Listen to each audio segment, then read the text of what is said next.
Alright, what's up everyone, welcome back to more F1 22. Last time I played this was on the EA Play trial, and now I'm playing through the EA subscription service.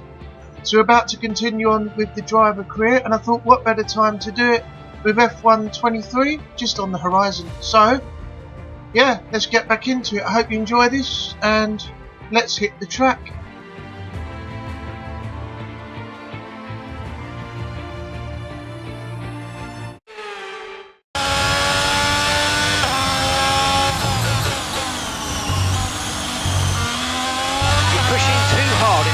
Gearbox to take increased wear, just be careful.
running a fault, shift speeds will be reduced for now.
I'm going to have to come in. You can hear the car's not performing properly due to that gearbox issue, so we're just going to box for a second to see if this issue can be temporarily fixed and then get back out on the track. I don't think it'll be completely 100% fixed now, which means we may have to pit again a bit later on, but we'll see what happens when we get back out on the track again. But I want to try and get these remaining laps finished and get a decent position. We're going to lose fourth while we're in here, but we'll have to try and gain that back when we get back out. So, 1 second.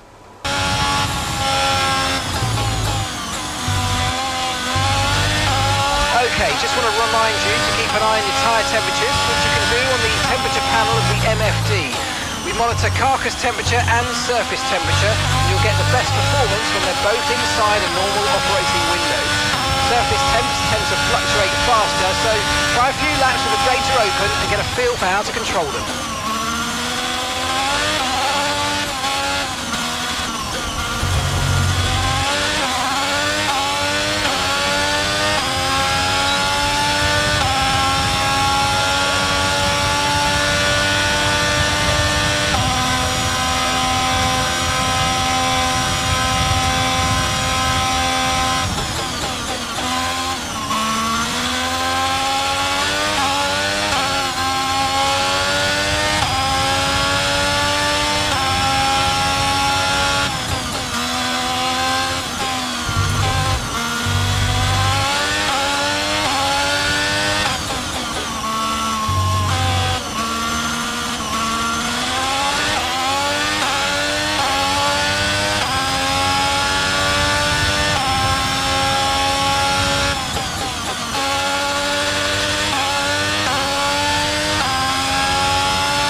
Update on the car, the gearbox is damaged. Gearbox is damaged. You'll likely find gear changes slower than normal.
Right, I'm coming in again.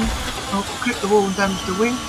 Yeah, my gearbox is completely gone. It's got even worse. I've been overtaken by Sonoda and Schumacher. The car performance is completely gone. My lap times are down. My positions are down. Everything that can go wrong has gone wrong. So we'll just box again. Then when we get back on track, we'll just settle for whatever position we end up at the end of this practice, because there's nothing more we can do about it due to the car situation. It's an absolute failure.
9th in the end after all the issues with the gearbox. Not bad, I'll take that.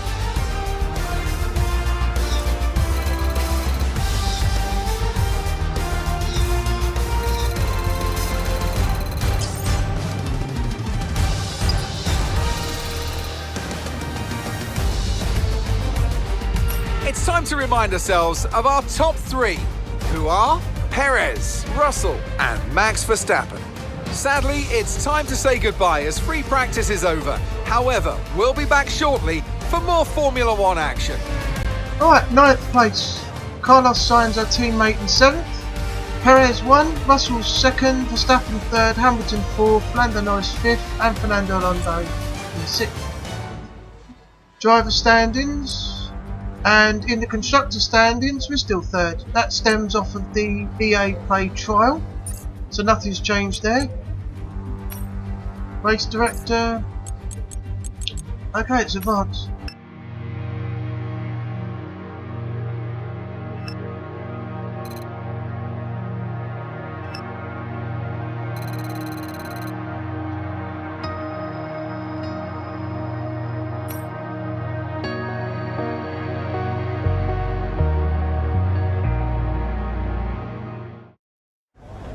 Alright, so next up we got the sprint, then the race. So I think I might end it here and do that in the next video. So I hope you enjoyed everything you've seen so far. If you have, don't forget to leave a like and a comment, let me know what you think.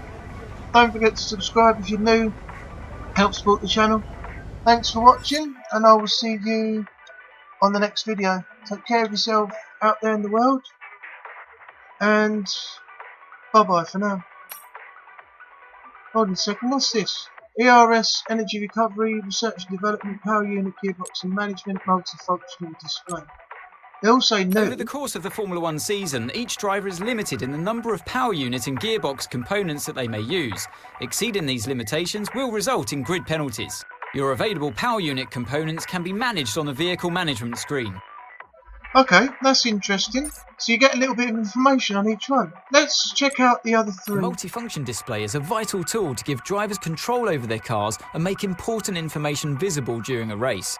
It's possible to cycle through the screens on the MFD to access the settings such as brake bias or the tyres to be fitted at the next pit stop, as well as car condition, component temperatures and race strategy information. When speaking to your engineer through the radio, the MFD is also the place where you'll be able to view and select your available commands.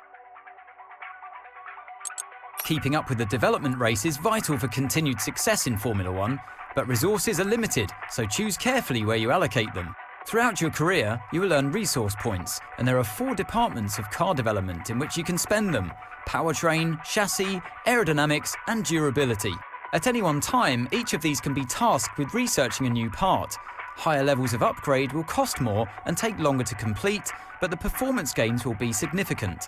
You can upgrade your facilities, which will allow you to develop more parts simultaneously, develop upgrades faster, and have fewer failures. Your engine supplier will also give you updates throughout the season in addition to your own. Department morale is also an important factor, so be careful what you say to the press. You'll need to find the right balance to suit your needs and maximise performance throughout the season. Modern F1 cars rely on more than just internal combustion to reach their maximum power output. The V6 turbocharged hybrid engines generate an extra 160 brake horsepower via the ERS, Energy Recovery System. The power for this electric motor is recovered from energy that otherwise would have been wasted. The MGUK recovers energy from braking and the MGUH from the turbo. The ERS system has a number of modes that can be changed on the fly for either more harvest or deployment, depending on if you need to charge the battery or gain more performance. Each lap you can only harvest and deploy a limited amount of energy. This remaining value is visible on the MFD. This system will also degrade with use. As your energy store wears, the battery capacity will decrease.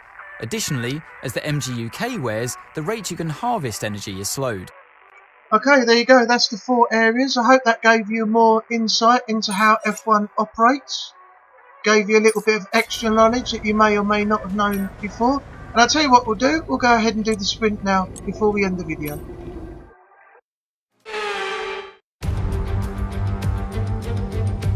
So it's all about speed in today's sprint, not very many laps and no chance to get ahead on strategy. Who here today has the raw skill to take them to the top?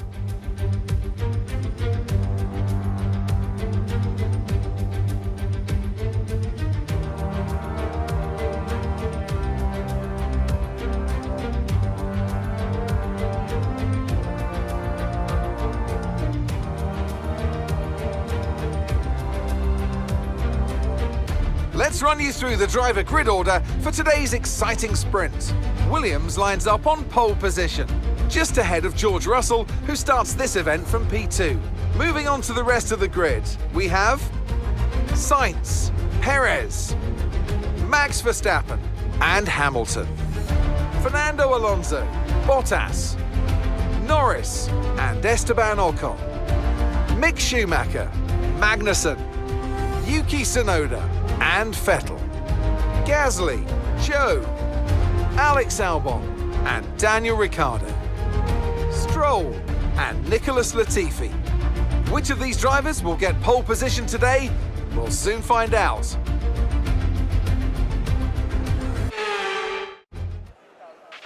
This is the team's home race. We're all relying on you to impress today. Looks like the only option I got is Parc Ferme preset 1.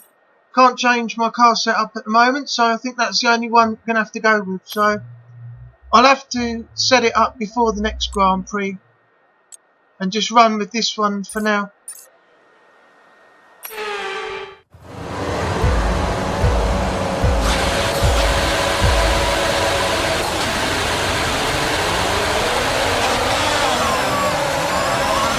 Okay, we're monitoring somewhere on the internal combustion engine. Be aware that we're going to start to see a loss of power.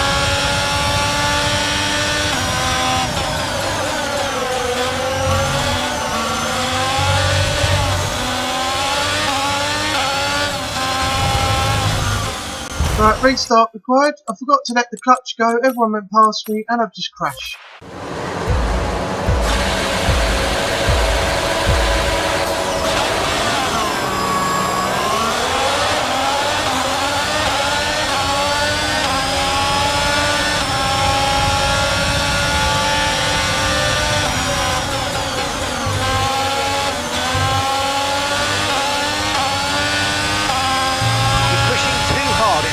Gearbox takes increased wear. Just be careful.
second of the car ahead and in the DRS zone.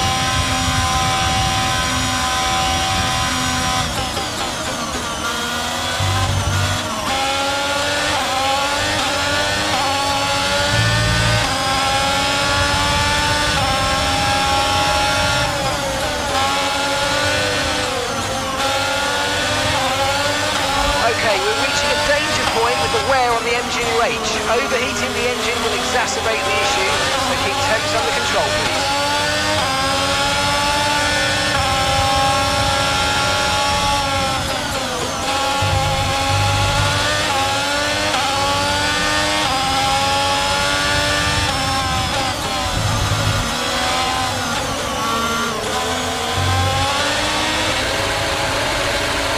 Turbocharges on its last legs. Let's try to keep mileage on it to a minimum.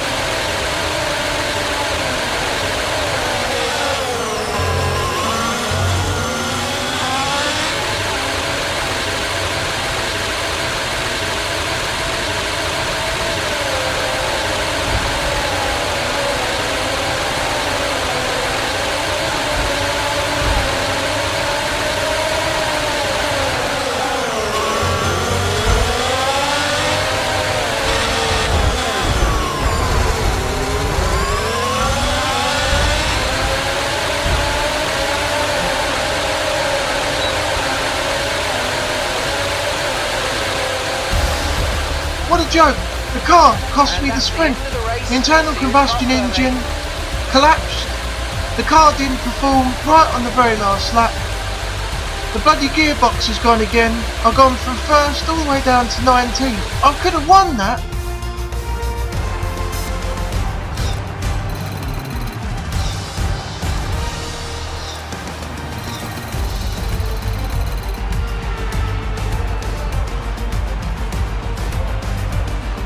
So then, it's time to see how this result affects the Drivers' Championship. Max Verstappen should be pleased with his performance, making gains at the top of the table. It's time to see how things are shaping up in the Constructors' Championship. No change in the top spot then, but with today's points, their hold on that lead is getting weaker. Well, that wraps up the sprint. All that remains is the main event. We'll be live and uninterrupted for the Grand Prix tomorrow, so make sure you join us then. This car really pissed me off. I was in pole position. I don't know how I got pole, but I was leading, and then all of a sudden it gave up right at the end. It's just impossible in Imola to get anything at the moment. Practice 2 we had gearbox problems. Bloody sprint we had the gearbox and the internal combustion engine go wrong, and everyone went past me. There's just no chance of me getting anything out of the race. No way. I'm just going to go do it, and whatever happens, happens, because I can't expect much out of this car the way things have gone so far. It's an absolute joke. Ferrari is a failure, and it's impossible in Imola to get anything out of this. So hopefully we can do it on the next Grand Prix circuit, because we're definitely not going to bloody well do it now. Anyway, that's where we're going to leave it for this part. So I hope you enjoyed everything you've seen so far. If you have, don't forget to leave a like and a comment. Let me know what you think. Don't forget to subscribe if you're new. Help support the channel. Thanks for watching, and I will see you on the next video. Take care of yourself out there in the world, and bye bye for now.